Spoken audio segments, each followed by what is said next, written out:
Hello everyone, welcome back to Naomi's Bookshelf. Today we're going over my entire reading for July.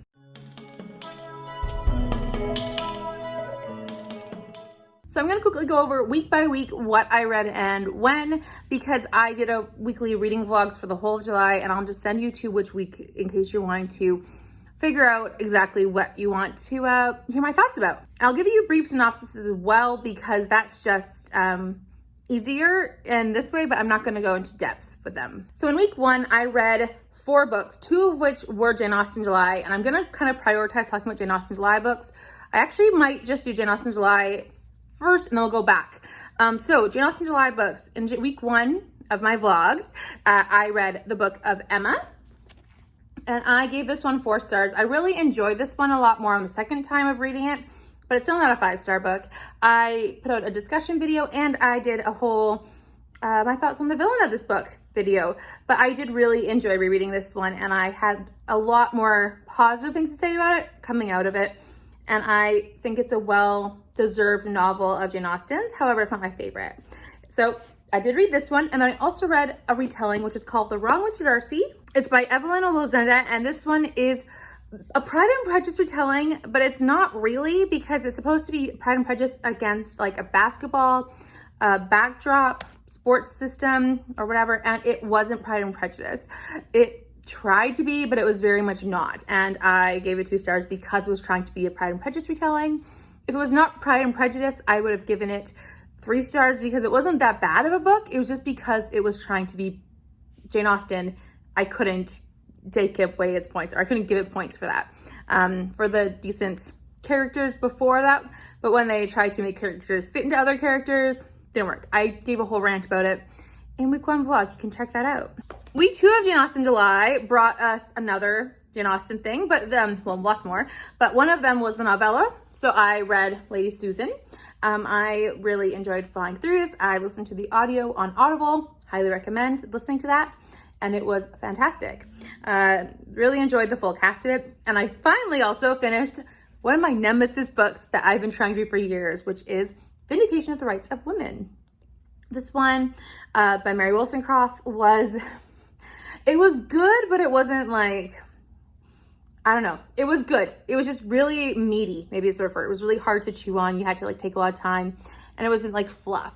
But it was something I have accomplished now, and I am very happy that I have finished it. I did give this one 4 stars as well, because of how the quality of it was and thinking of it back in its time and all those things in context. Lady Susan also got 5 stars, always does.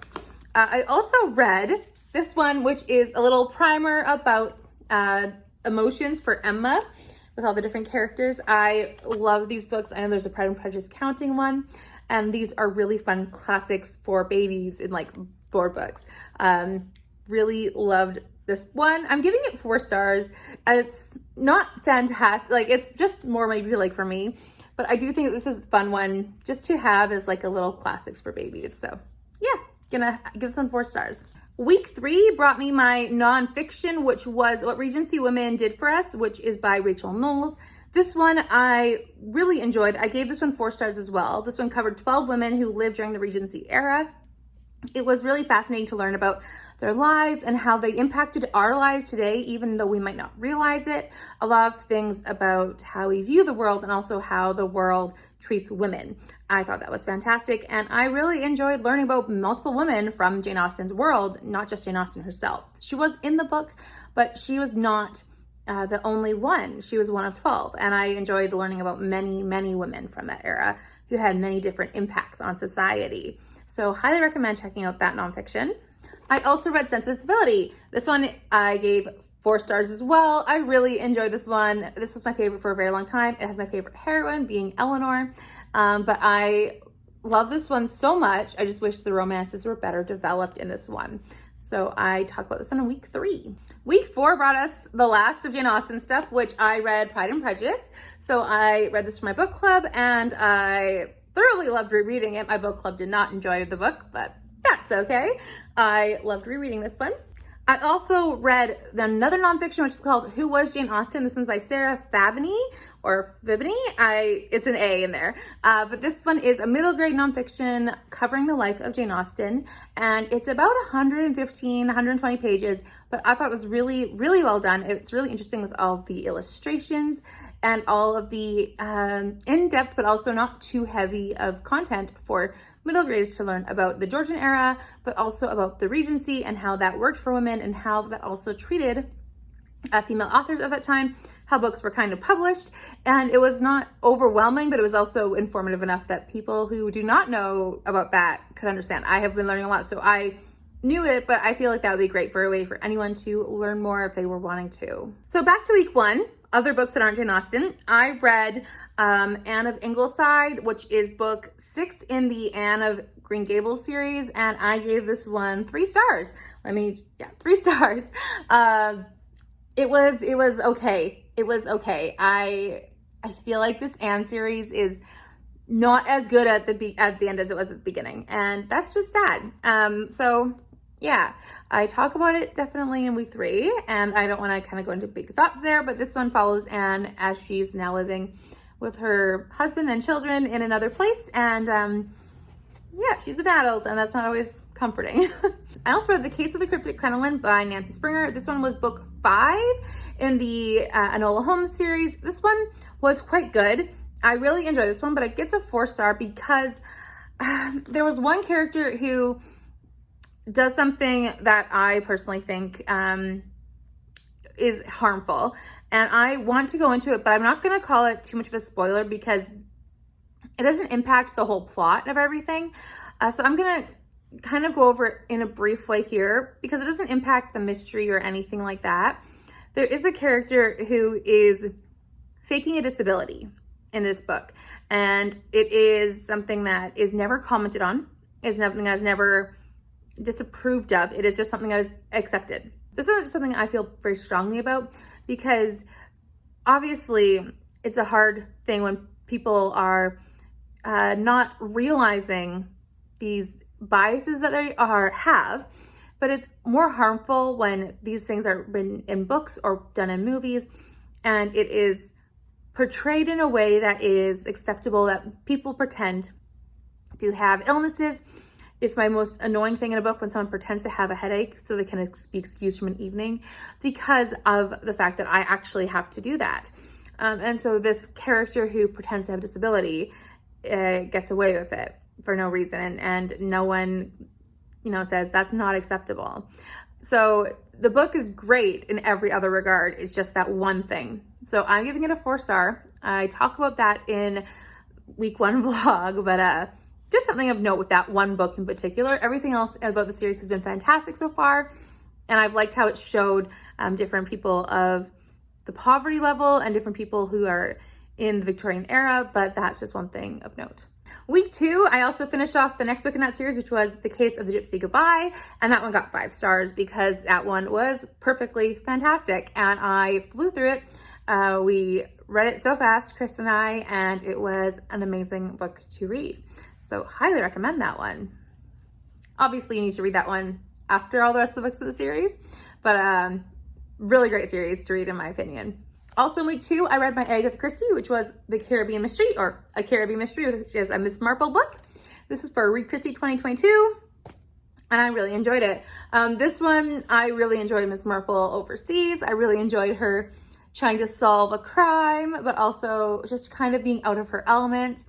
She always seemed to know what to do though, which I love about Miss Marple, but she definitely did not have like her normal police officers to turn to, her normal squad, if you will. And I enjoyed seeing Miss Marple out of her element. So highly enjoyed A Caribbean Mystery. I also read In Lake Flynn by Rhys Bowen. I'm giving this one a 3-star. It was a good mystery for me. I liked how certain elements happened. However, a lot of character things were wrong for me. I'm DNFing this series. I am done with this series because the character of Molly Murphy, I don't agree with certain things that are happening in the series. And I hate to read them. So I'm not going to read them anymore. So that's just my stance on it. You have to kind of read the series and you'll see what's going to happen. But yeah, it's just it's hard because the series isn't a guessable mysteries all the time, but then also the character of Molly Murphy, she's not the best detective, and it's fun, but at the same time, it's like, why Molly? Why do you keep making these dumb mistakes? So 3 stars, and I am going to be DNFing that series. The whole book club with Kate Howe. We're moving on to greener pastures, and we are hoping it's going to be way better. In week 3, I read Volpone, or The Fox by Ben Jonson. I gave it 2 stars. It was very forgettable, but at the same time, I did read it. So if you're wanting to hear more thoughts on that, you can go over there. Week 4 started off with me reading Isaiah, finishing off that one. I've been reading it for the most of the month, and I finally finished it, which was very wonderful for me. I also then read After the War is Over in that week. This one, I just needed something different, and I picked it up, and I flew through it in like one day. It was a wonderful book to read, and this is the second book in a trilogy. So I am going to be reading book 3 very soon. I have it up in my library as an ebook. I also read Voyage of the Dawn Treader by C.S. Lewis. This one is by Jennifer Robson. So yes. Anyways, I read Voyage of the Dawn Treader. Still gets a 4-star from me. Well, before I got a 5-star, this now gets a 4-star. Really enjoyable, and I highly recommend the series if you've never read the Chronicles of Narnia before. This one is a bit different though, because it is feeling like an episodic book. And so the style of the book is very kind of, I don't know, it's different from the other ones. And that's okay. It's just the way the book is with them visiting different islands. But that's just not my style. So that's why it gets a 4. The last book that I read was Sunburst. This is by Susan May Warren. And this was an arc that came out in July. It came out one of those months early, and I loved it. I gave it 5 stars. This one was fantastic. It was just so wonderful, and I could not put it down once I started reading it. It was just so brilliant. It's about this man and woman who are trying to get away from trouble in Nigeria, and the woman, her family is in Nigeria, and the man, he's an American, and he stands out like a sore thumb.